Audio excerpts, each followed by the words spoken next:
When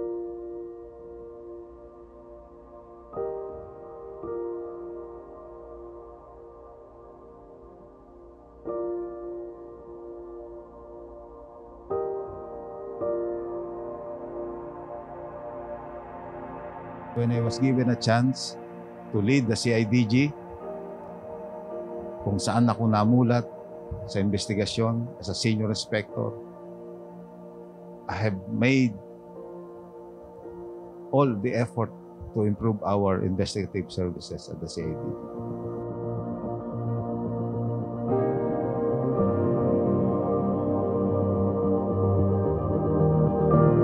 To be honest, nalulungkot ako dahil nga si General Eliseo Cruz ay isa sa mga pulis na talagang karespeto-respeto sa ating hanay. At mawawalan na tayo, hindi na natin siya makakasama ang isang magaling na pulis. Bihira lang akong mag-idol ng mga kapwa ko pulis.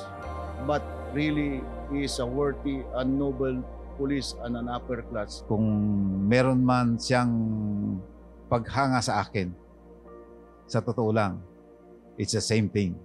I really admire Gerald Karamat for being a real operative, a real investigator who deserves to be here as your director.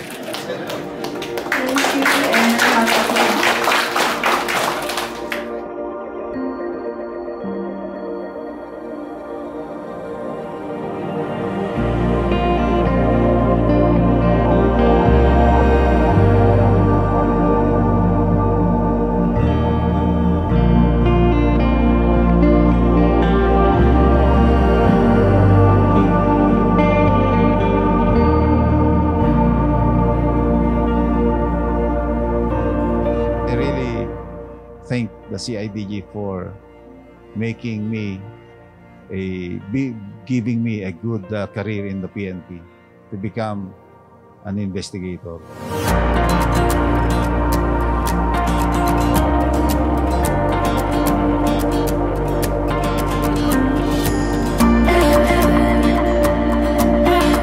Sabi nga nila, he is a leader who became a symbol of excellence and professionalism.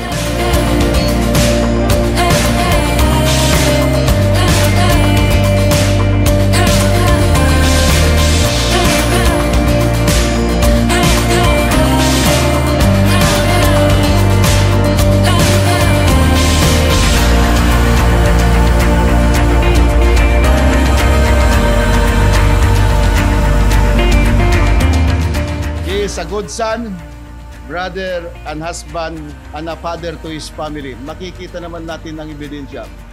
Meron din ako no amount kung gaano ka ka-successful sa inyong career. Pero failure ka sa iyong family, useless din. Lahat tayo ay nagtatrabaho. Pero kita nyo naman ang bunga ni Sir at kay Ma'am. Talagang sabi ko nga kay Ma'am, corrected copy.